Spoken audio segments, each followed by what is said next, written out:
I have to sacrifice one hair, it's easy for you to get rid of a hair, right?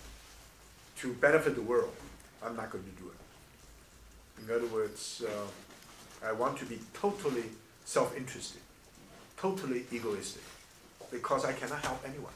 The only person I can help turned out to be myself.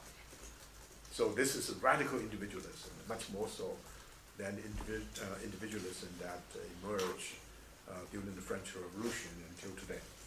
Individualism is very powerful today in the Western world, especially in the United States.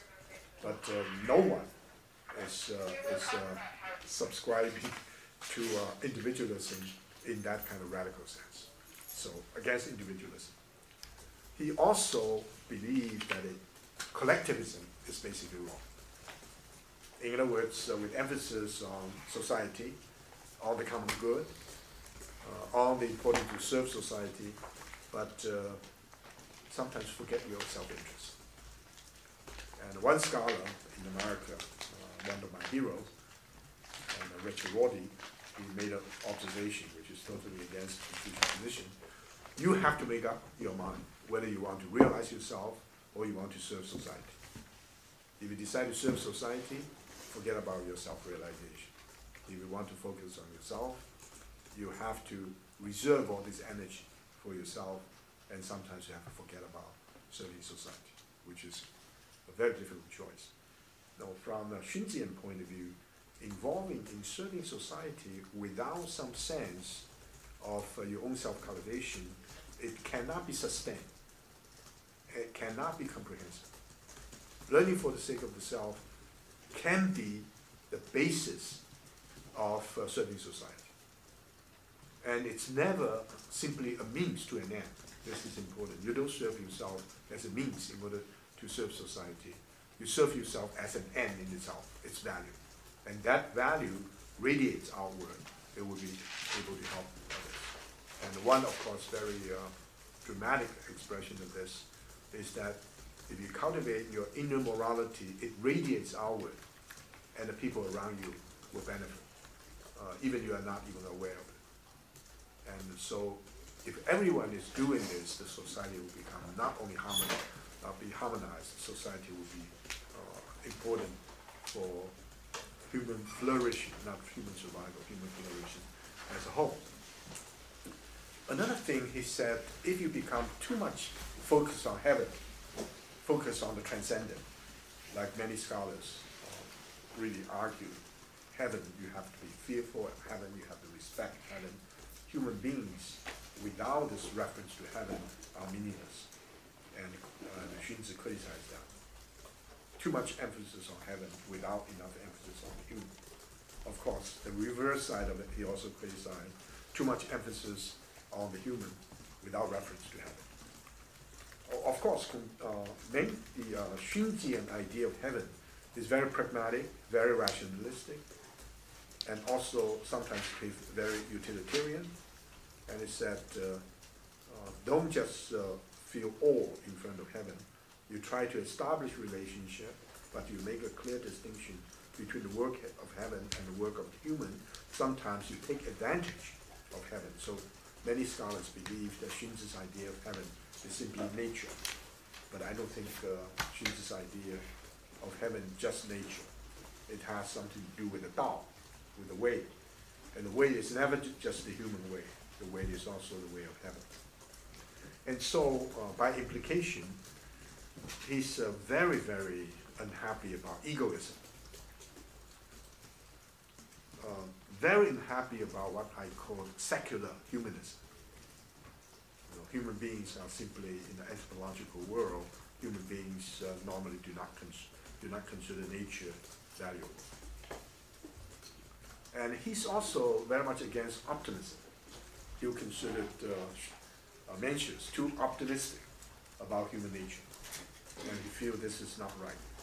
So he's a realist, understanding how human beings will have to control their instinctual demands for the sake of social harmony. And this control is absolutely necessary for self-realization It's an intrinsic value, but basically we have social value. So to truly understand yourself is a form of social solidarity. True friendship, true communal, integrated communal idea, true idea of a harmonized family, these are all socially benefit. You know, we can even say cosmologically benefit, but Xunzi never emphasized that point. And he's even more concerned about fatalism. If now we say, well, now we understand the genetic structure of the human, and every human being is controlled, is determined, even before determined by your genetic code, and it's very difficult for us to overcome that. Xunzi would consider this as fatalism, and will argue from the personal point of view, not from the objective point of view. If objectively we know that every human being is fated to a particular human being, I think we all understand that. Our linguistic world, our culture, our families, our age cohort. For example, you're part of this environment. You are so much shaped by this environment. It's very different if someone is educated somewhere else. So these are all forces beyond human control.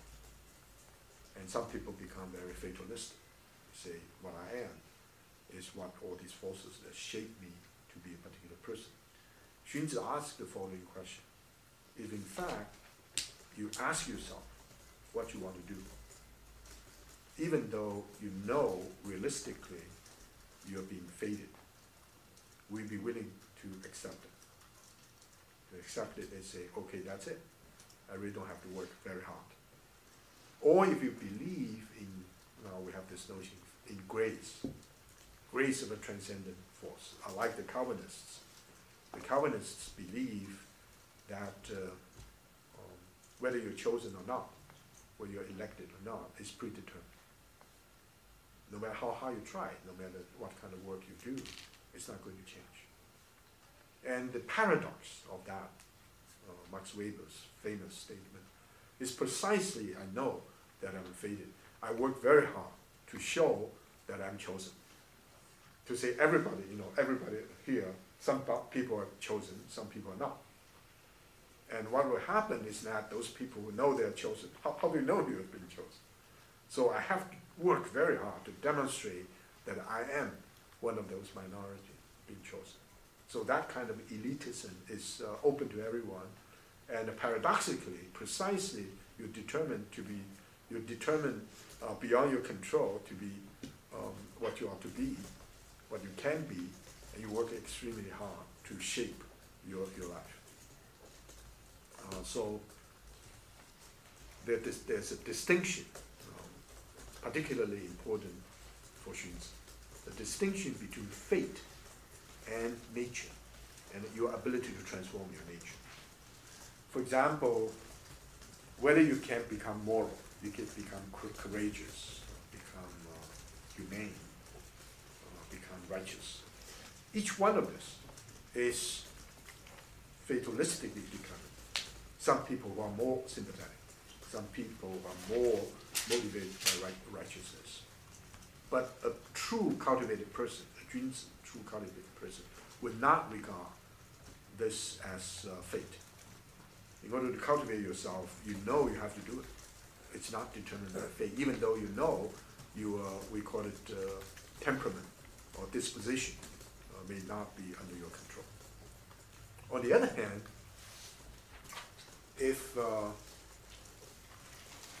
some strong desire to become successful, to become distinguished, based upon values of the outside, if you become number one of a company, of a school, you will be greatly praised. There's some inner sense of satisfaction. But from the Xunzian point of view, and of course Menchen's point of view, don't regard this as part of you. Regard these as conditions